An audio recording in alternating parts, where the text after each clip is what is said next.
정보처리 기사는 수제비! 안녕하세요. 저는 지기쌤. 전 수제비쌤. 보안쌤, 두움쌤입니다. 자, 수제비 정보처리 기사 베스트 합격 후기를 가져왔는데요. 이번에 소개해드릴 후기는요. 저희 카페의 레전드입니다. 가장 열심히 활동을 하셨고 저희 수제비 커뮤니티에서 운영진으로 활동하고 계시는 페코페코님의 후기를 가져왔습니다. 네, 지기쌤보다 더 유명한 것 같아요. 페코페코가. 아우 그렇습니다. 네, 저보다 더 유명한 페코페코님입니다. 네. 이분이 어떻게 합격을 하셨는지 좀 궁금하신 분들이 계실 것 같아서 소개를 드리려고, 그리고 어떻게 하면 이 정보처리 기사 시험에 합격할 수 있는지 전해드리기 위해서 후기를 좀 가져왔습니다. 자기가 공부하는 전략을 세우기 위해서는 베스트 합격 후기를 좀 보고 자기한테 맞게 이렇게 변형시켜서 공부하는 게 가장 빠른 방법이라고 생각합니다. 네, 저도 공부가 잘 안 될 때는 이런 후기들을 보면서 의욕을 이렇게 높였던 것 같아요. 마음을 다지죠. 네네. 3일 또 가고 다시 네. 또 읽고. 그리고 또 공부가 안 될 때는 이런 합격 후기들이 좀 재밌거든요. 맞아요. 재밌어요. 네. 아, 나도 이렇게 하면 되겠다. 그런 생각이 들지만 한 3일 정도 가더라고요. 그러니까 3일 동안 계속 보는 거죠, 이제 3일마다. 그래서 한번 좀 소개를 드려보겠습니다.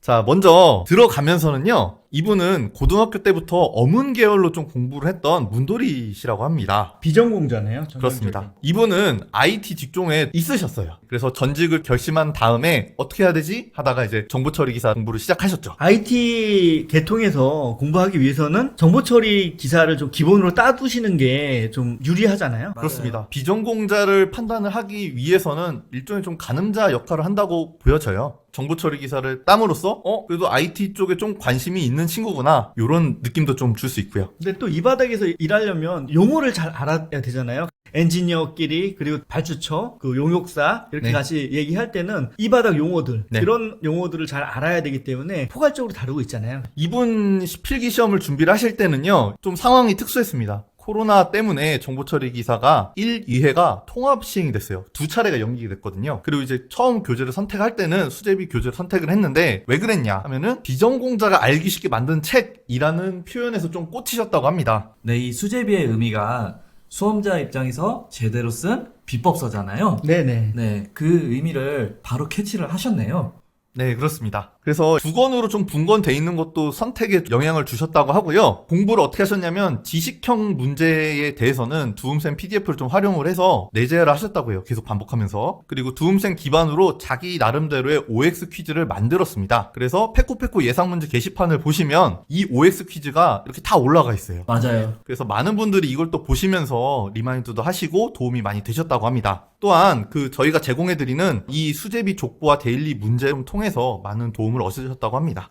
그 다음에 실기 시험 준비를 하셨을 때는요, 단답형 문제가 이제 13문제에서 16문제 정도 출제될 것으로 나름대로 예상을 하셔서 단답형 문제 좀 주력을 두고 공부를 하셨다고 합니다. 실제로도 이렇게 단답형 문제가 많이 출제되고 있기 때문에 이 전략은 어디서든 통하는 전략이라고 보셔도 되겠습니다. 그 다음 약수령 문제는 2문제에서 3문제 정도 출제될 것으로 생각을 했기 때문에 약수령 뽀개기 게시판을 이용을 해서 계속 연습을 하셨죠. 네, 키워드 중심으로요. 이 약수령 뽀개기 관련된 내용들은 저희가 영상으로 별도로 찍은 게 있으니까요. 그걸 참고해 주시면 좋겠고요. 프로그래밍 문제는 손으로 적으면서 코드가 어떤 걸 의미하는지 흐름을 파악하면서 하는 공부법을 사용하셨습니다. 이게 손으로 적으면서 코딩하는 게 시간이 많이 걸리지만 효과적인 방법인 것 같아요. 맞습니다. 네, 아무래도 이 시험 자체가 우리가 컴퓨터를 놓고서 직접 컴파일을 해가면서 하는 게 아니잖아요. 네. 시험지에 어떤 코드가 주어지고 그 코드가 어떤 결과가 나오는지를 맞히는 문제이기 때문에 사실 손으로 하는 게 가장 효과적인 공부법이에요. 그 다음 SQL 쿼리 문제는요, 교재에 있는 DML, DDL, 인덱스, 뷰, 트리거, 이것과 관련된 다양한 작성 방법들을 숙지하셨습니다. 네, 그리고 우리가 데일리 문제를 통해서 SQL이나 프로그래밍 문제들을 많이 내줬습니다. 그래서 그걸 하나하나 풀어가면서 많이 도움이 됐다고 했습니다. 어떻게 공부를 하셨는지 자세히 살펴보면요, 단답형 문제 예시를 들어보면 리눅스 위에서 구동하며 휴대전화를 비롯한 휴대용 장치를 위한 땡땡땡 해서 이것이 무엇인가 라는 문제에서요, 정답은 안드로이드라고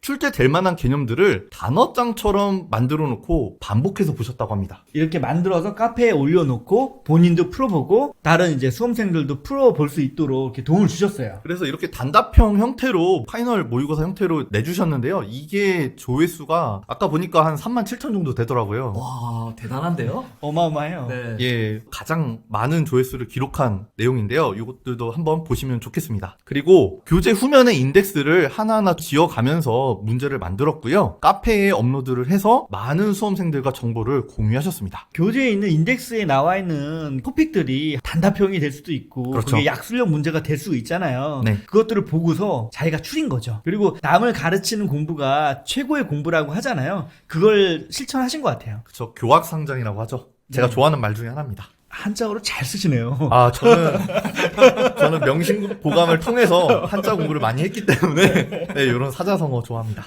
마지막으로 소감을 정리를 하면 답글로 피드백이 되었는데 오답을 찾아보고 수정하는 과정에서 많은 공부가 되었다고 합니다. 중요한 말이죠. 저도 지금 강조를 드리고 싶은 게 사실 수험생의 질문이라는 게시판이 있어요. 우리 수제비 카페에 예. 필기 질문 있고 실기 질문이 있는데 거기서 정말 많은 문제들이 나왔어요. 수험생들이 궁금한 문제가 출제자들도 내고 싶은 문제였던 거예요. 카페에 많이 들어와서 수험생의 질문들을 많이 봤던 수험생들은 단기 합격하셨더라고요. 그래서 페코페코님은요 4개월 정도 이제 공부를 굉장히 재밌게 하셨다고 해요. 그래서 생소한 분야였는데도 불구하고 용어를 익숙해지는데 많은 시간이 걸렸지만 저희 이제 수제비 커뮤니티를 통해서 빠른 답변을 주시는 이제 저희들이죠. 저희 선생님들과 같이 공부했던 수험생분들 덕분에 유익한 시간이 되었다는 후기를 마지막으로 마친 내용이었습니다.